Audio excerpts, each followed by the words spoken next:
Thank you for joining us today for our seminar in the Journey to Science series at Onondaga Community College. The seminar is sponsored by the Bridges to Baccalaureate grant, and this semester we are hosting a total of 6 speakers in STEM and STEM-related fields. Today we're welcoming Dr. Harry Taylor, a research professor at SUNY Upstate Medical University in Syracuse. Dr. Taylor is a graduate of Morehouse College, Johns Hopkins School of Medicine, where he earned his PhD in molecular biology and genetics. Dr. Taylor currently researches viral infections such as AIDS and COVID-19 and how they impact our metabolism and immune system. As you're watching, for those of us joining us today, if you have any questions, there's a Q&A button at the top. And at any point during the talk, you're able to submit your questions and we will cover them at the end. Dr. Taylor, thank you for sharing your time and your story with us, and let's welcome Dr. Taylor. Good afternoon, everyone. I am delighted to be here, happy to be able to talk to you and engage you and sort of highlight some of the things in my background that led me on this crazy path to science. And so I grew up not too far away from here, maybe about 3.5 hours in northern New Jersey and East Orange, New Jersey.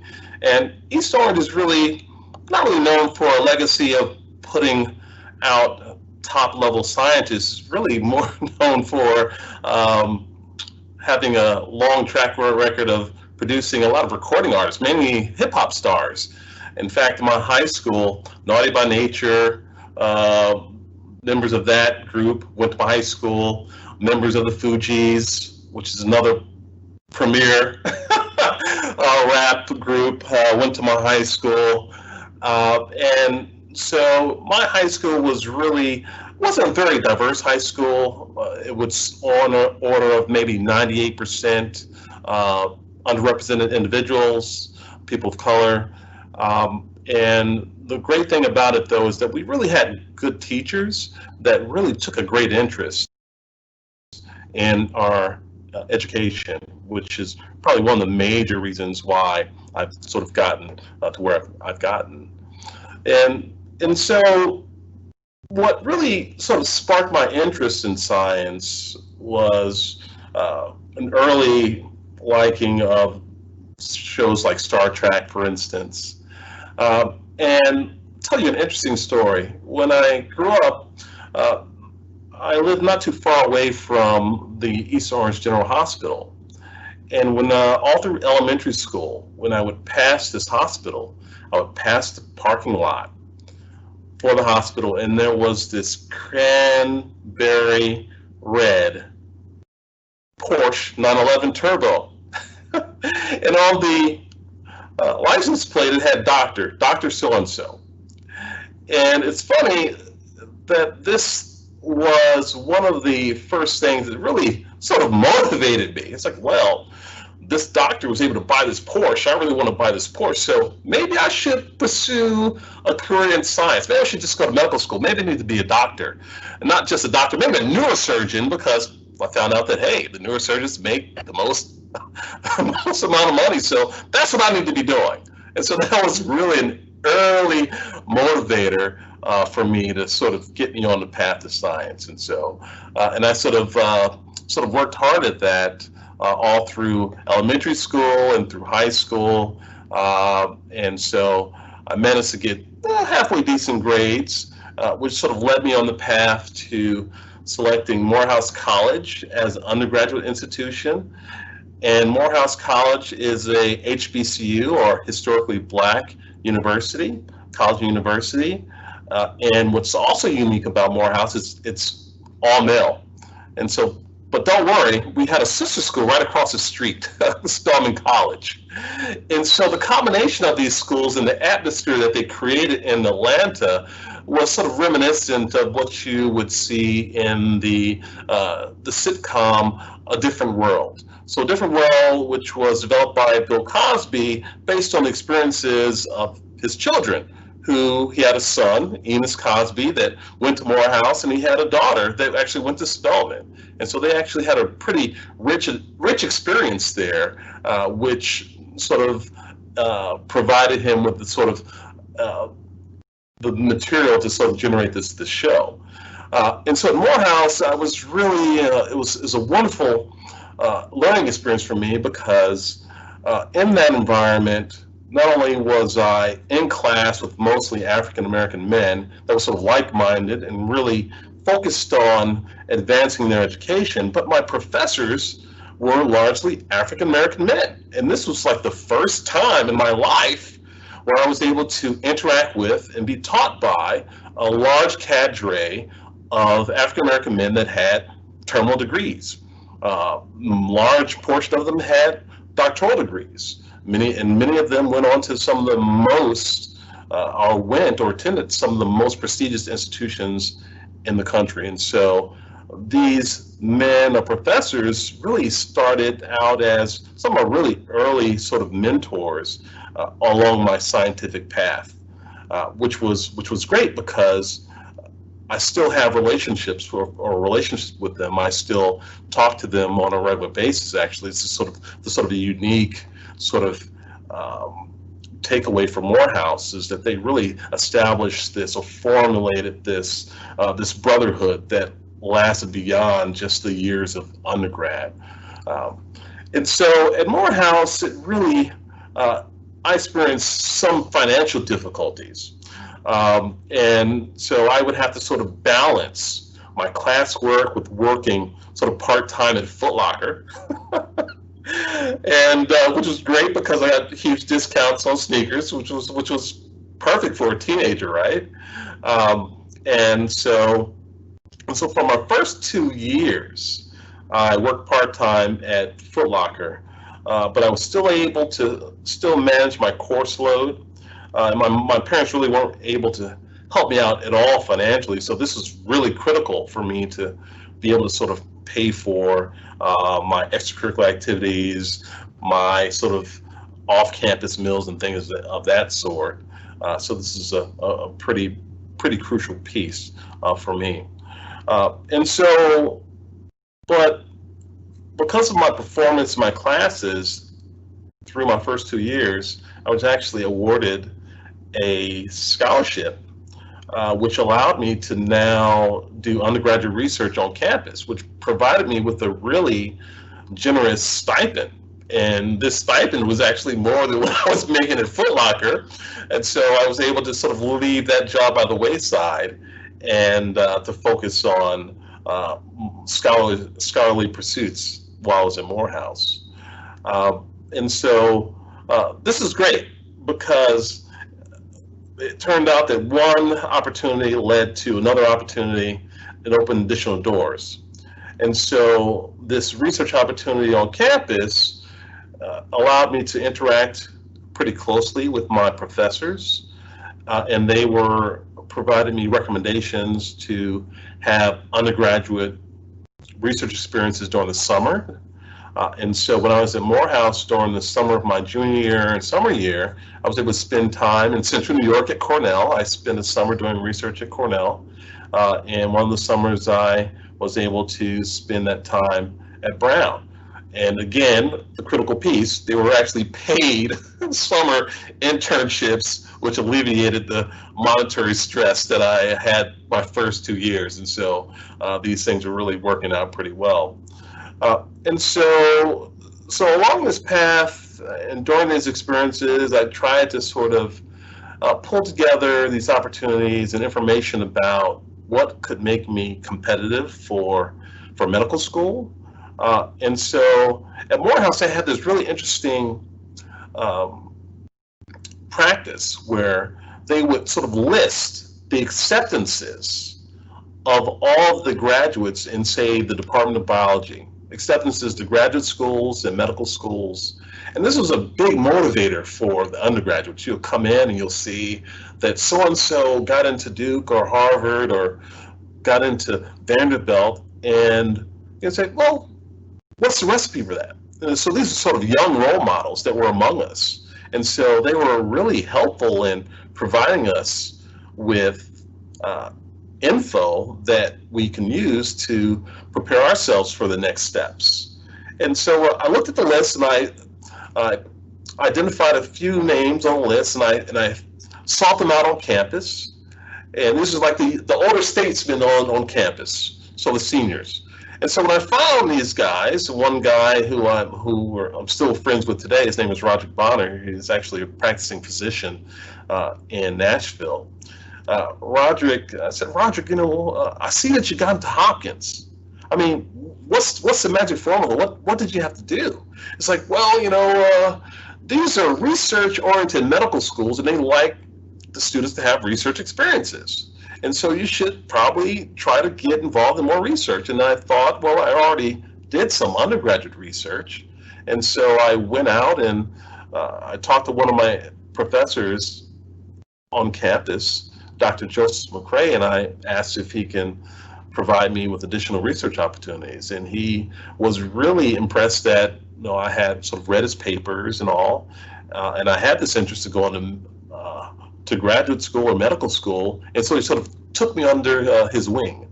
And so that was the start of a really long sort of mentorship, which turned into a sort of friendship. We actually still keep in contact today. And so with this research experience that I was using to arm myself or prepare myself for medical school, I found that I really loved research. And instead of submitting applications to medical schools, I decided, well, you know what, I really like this research thing. So I decided to apply to graduate schools. And I applied to a number of graduate schools, and I was offered interviews at all of them. And that was really an interesting experience. And so one really prestigious place I interviewed, I was the only African American that was brought in for these interviews.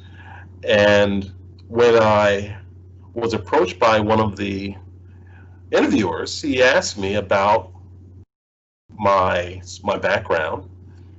And he saw that Morehouse was on my application. He said, Morehouse College, he wasn't familiar with Morehouse. He said, Morehouse College, what sort of college is that? I said, well, it's an HBCU. And he said to me, oh, that's interesting. So what do they teach in biochemistry there? And so I was really offended by this. And I said to him, well, the same thing that they teach at MIT and Harvard.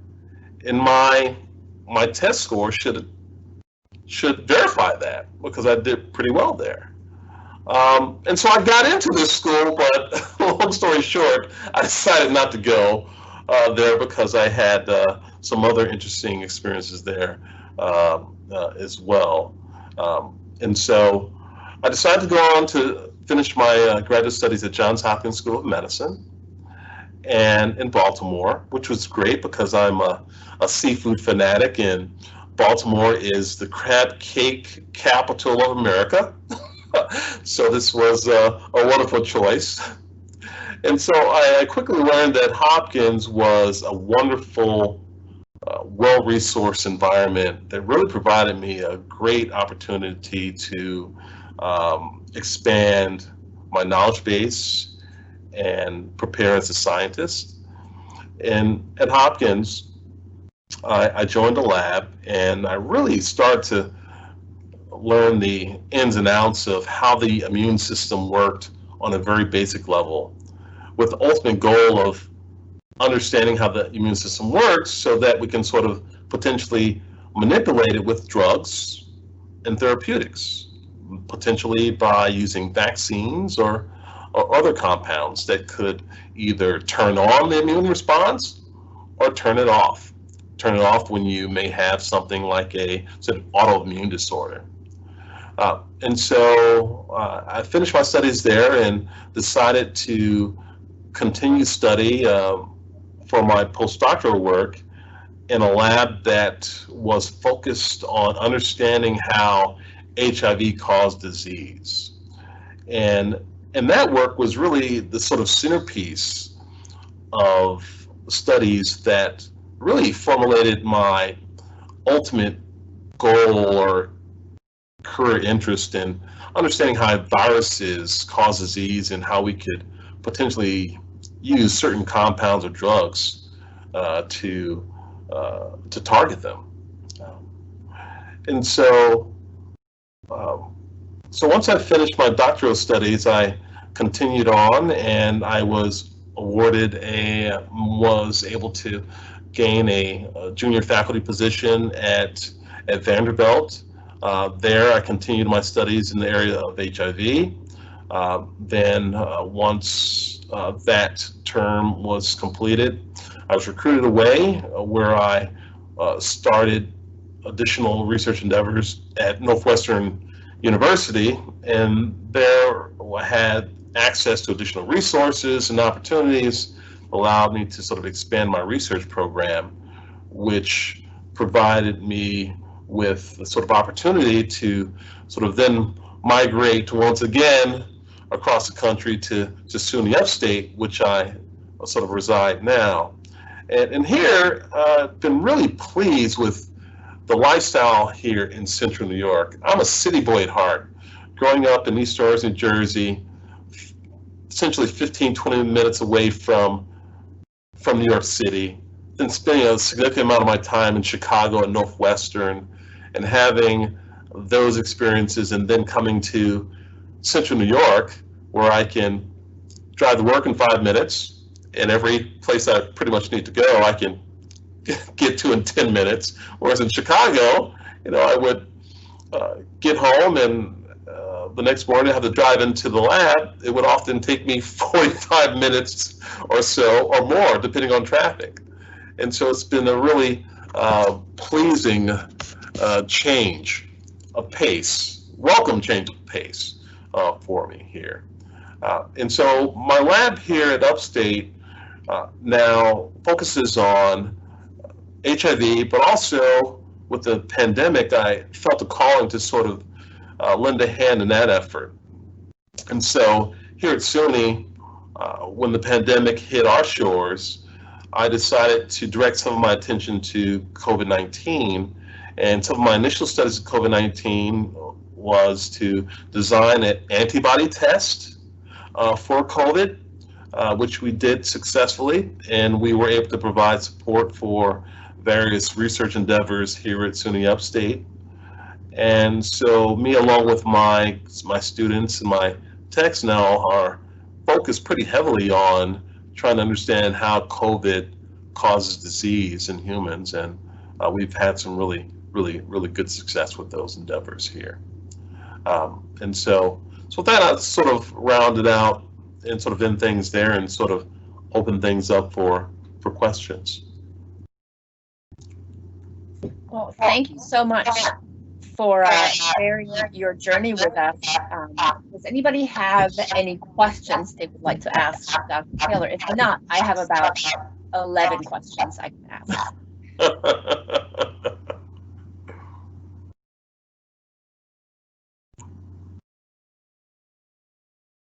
Give it a minute here for some questions.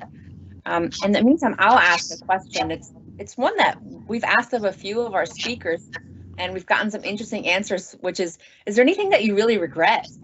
Right, and you've had obviously quite the path here. I mean, you fit every major metropolis in the country on the East Coast here, and then, to hear that Syracuse measures up a little bit, although likely not in the seafood category.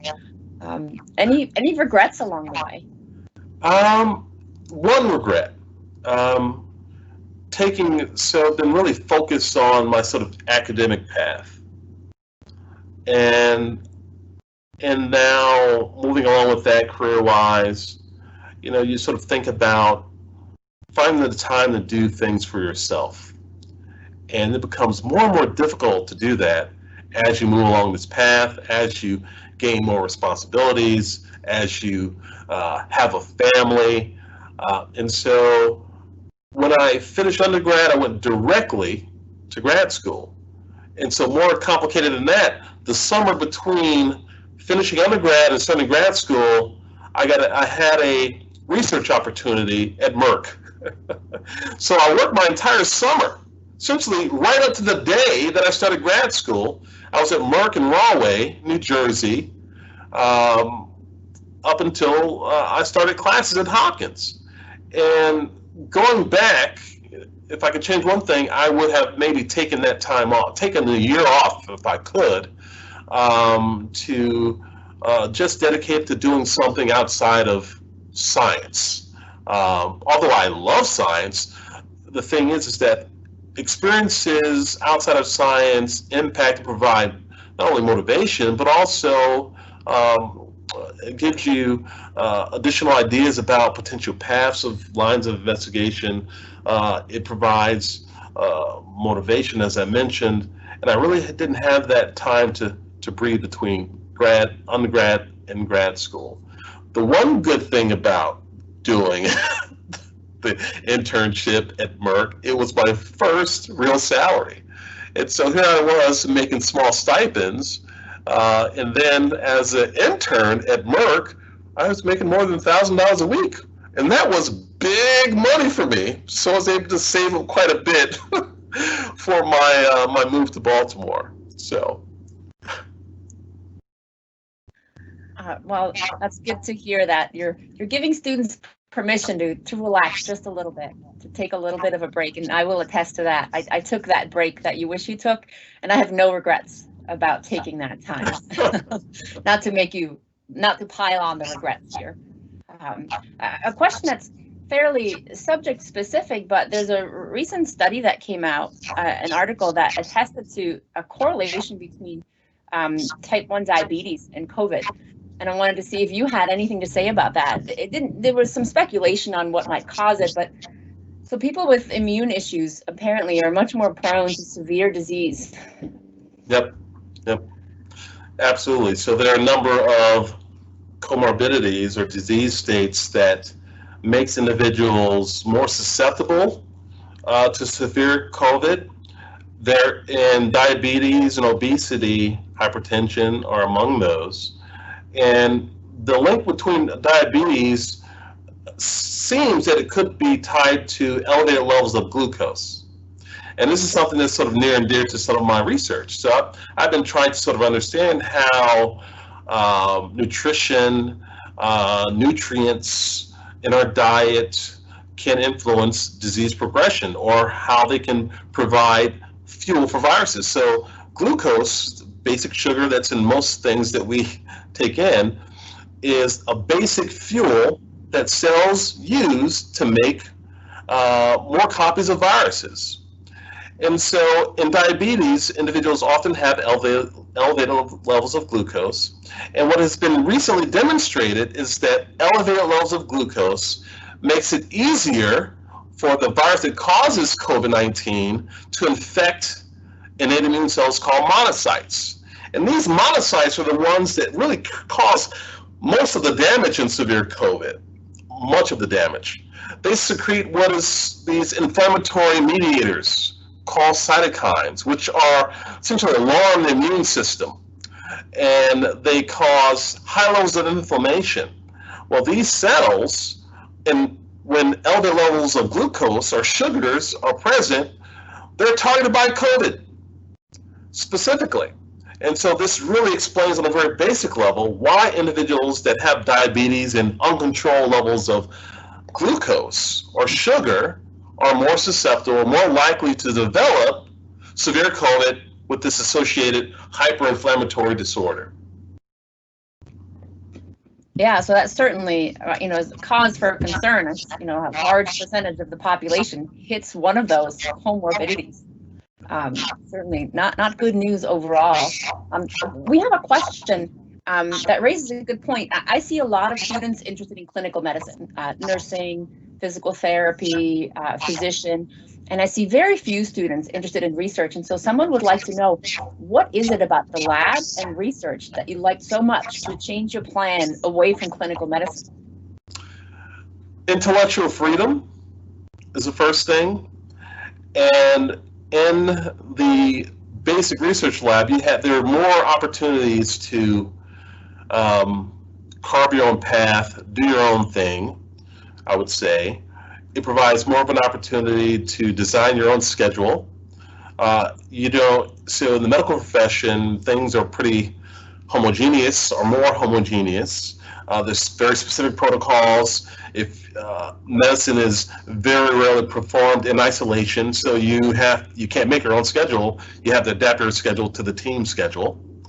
Whereas in science, well, if you're an early bird, then you can design your experiments for the early morning. Well, if you're a night owl, you can do them in the evening. So with my graduate students and my staff, I don't care when they come in, as long as they are able to be productive during the times that they're most productive. That's all I ask for. And we have set a couple of times during the week where we have lab meetings where we get updates. But I just like the freedom to have the ability to make all my kids lacrosse games, and to be able to work from home during COVID, work from a coffee shop. There was one stretch during my final years in Northwestern that I was in essentially a different coffee shop most days, writing papers and doing and reading my references. And so I just like the lifestyle associated with being in academia. And as an academic myself, I will attest to that. That the flexibility is quite something. Sort of back a little bit more in your professional lane, where do you see COVID going? How will we end this? And I know that's a lot to ask of Sure. one person, so Sure. just throw your opinions out there. So firstly, I would like to say I think COVID-19 was a call to action. In America, we have focused most of our research endeavors and resources for diseases that are primarily impacting Americans at the moment. Okay, so coronaviruses have been around forever, and the predecessors of COVID-19 were deadly, but they really didn't cause a major pandemic that caused the change of life that COVID-19 has. And because of that, research dollars weren't really funneled to labs that could address those viruses. But I think now it's evidence that we should focus on these neglected, understudied diseases because because it provides an insurance policy.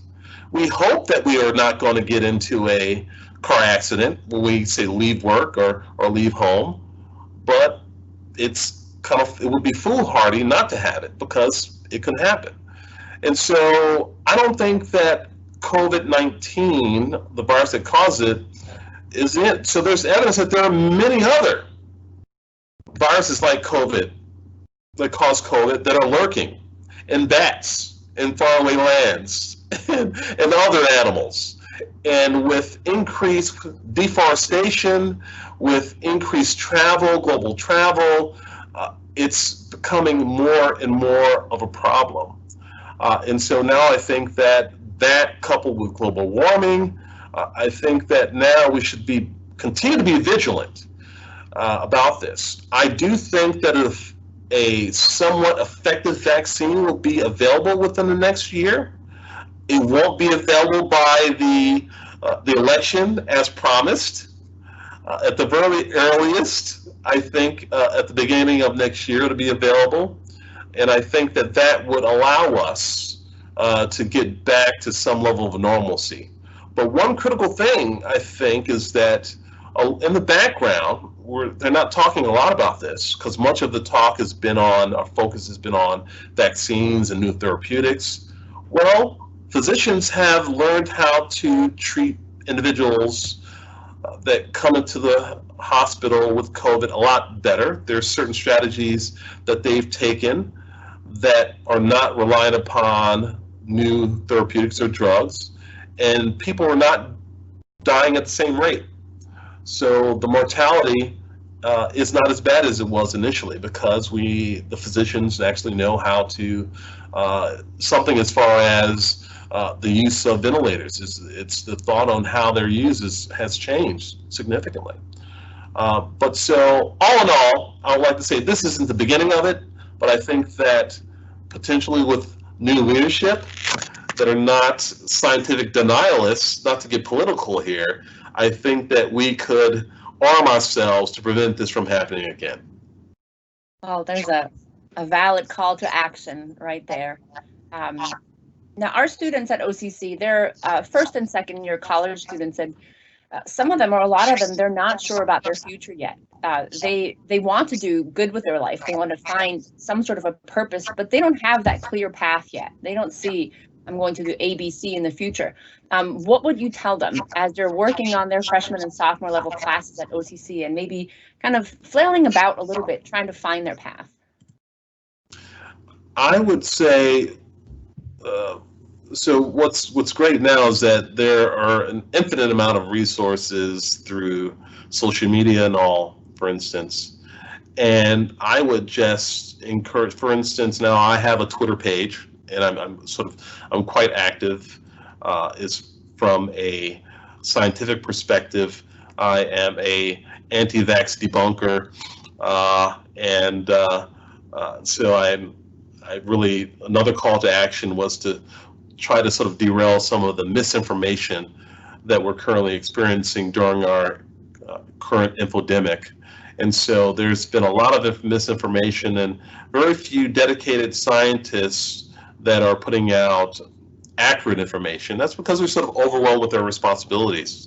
And it seems that the scientific denialists have tons of time on their hands to spew out misinformation. And so it's a sea of misinformation. And so I'm trying to contribute a little bit to sort of pushing that back. And so I would encourage the students to reach out to people that are in various disciplines or areas of interest. And I would think that most professionals, most academics are willing to share their opinions and their experiences. I think that would be the first start. I'm certainly always willing to chat with people via Twitter or via email about scientific endeavors, whether that be basic sciences or the clinical sciences.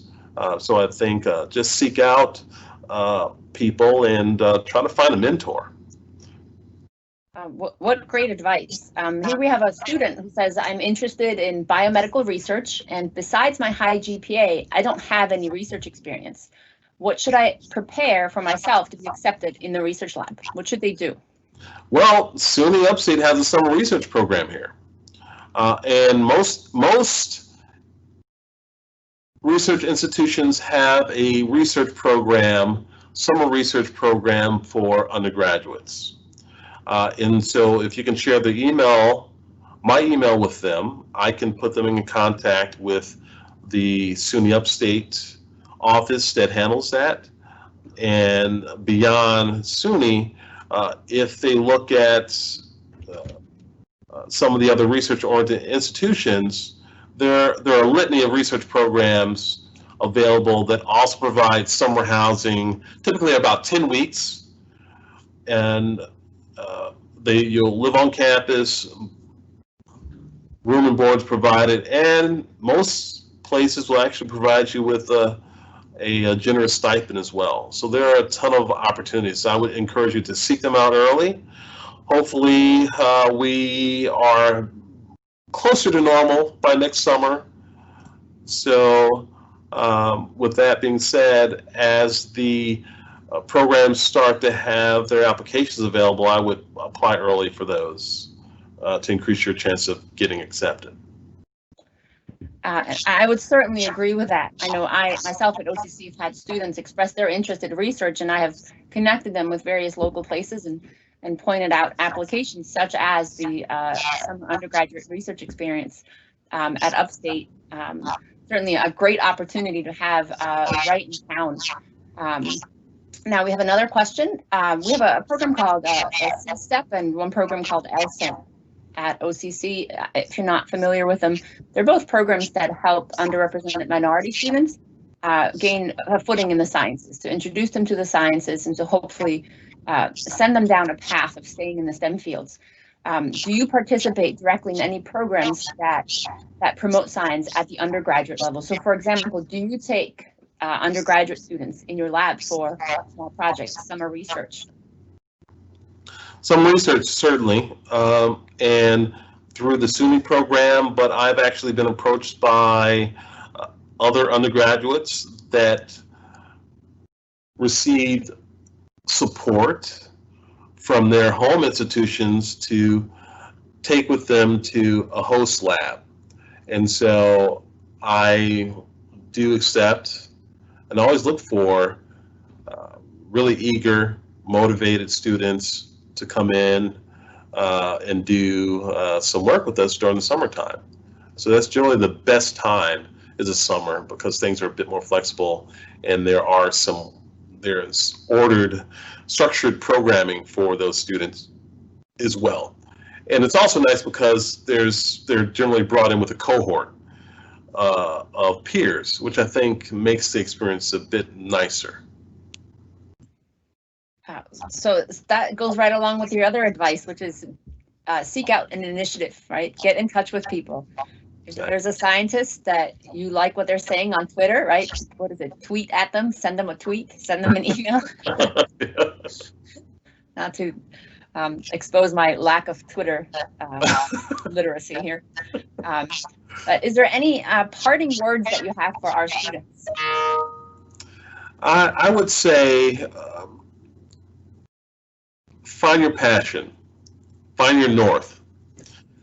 And for me, and I tell my kids the same thing and my students, I don't care what you do, as long as it's something that you're passionate about. Because if you don't, nothing worth having is going to come easy. You're going to have to work hard at it. And if you want to be the best at it, you're going to have to invest a lot of time. And oftentimes it's going to take some sweat and tears to do it. And if you're passionate about that, so rather than just chasing an opportunity because of potential money at the end of the tunnel, I think that it's absolutely critical to be really into what you're pursuing in order to sustain yourself through those tough times, because those tough times will come.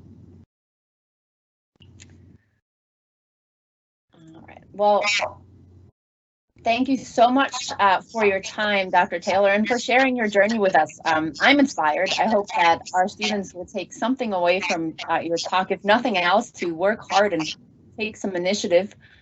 For those of you watching on YouTube, there's a link below for a quick survey for our live viewers. The link is also in the announcements.